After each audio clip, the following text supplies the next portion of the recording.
Bon, alors Olivier, vous m'avez rappelé cet après-midi qu'il y a une loi qui va passer bientôt, qui va pénaliser ceux qui vont voir les prostituées. En fait, c'est vrai que... Non, mais, en fait, j'ai pas d'avis sur la pénalisation des clients des prostituées. Je sais juste une chose. La différence entre un homme qui donne de l'argent à une prostituée et un homme qui donne de l'argent à sa femme, c'est que celui qui donne de l'argent à une prostituée, il est sûr d'avoir une relation sexuelle. Vous êtes d'accord, messieurs, oui? Bon, d'accord. En tout cas, voilà ce qui m'est arrivé, Michel, récemment.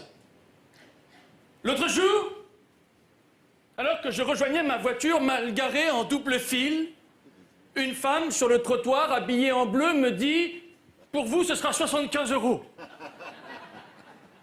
J'étais un peu chaud, je lui ai dit oui. Je lui ai proposé de faire ça sur la banquette arrière de ma voiture.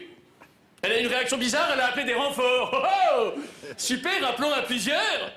Du coup, elle a monté le tarif à 135 €. J'ai commencé à me méfier. Ses collègues sont arrivés, ils avaient tous un sextoy à la ceinture. Je lui ai dit d'accord pour la grande brune, mais je ne paierai pas pour le petit moustachu.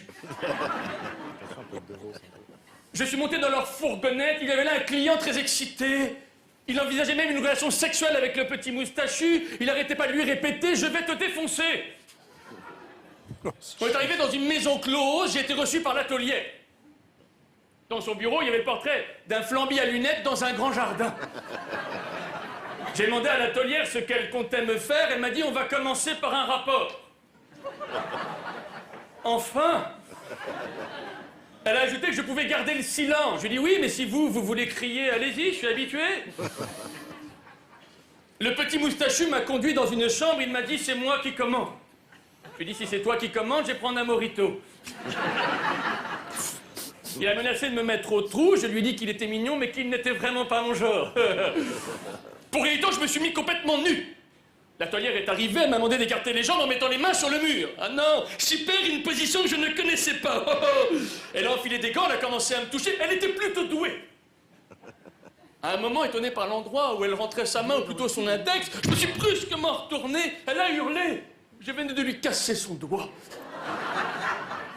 J'étais gêné, je lui ai donné 135 € m'excusant, elle m'a passé des menottes. Ce plan sadomaso a duré 24 heures et m'a coûté 1500 €.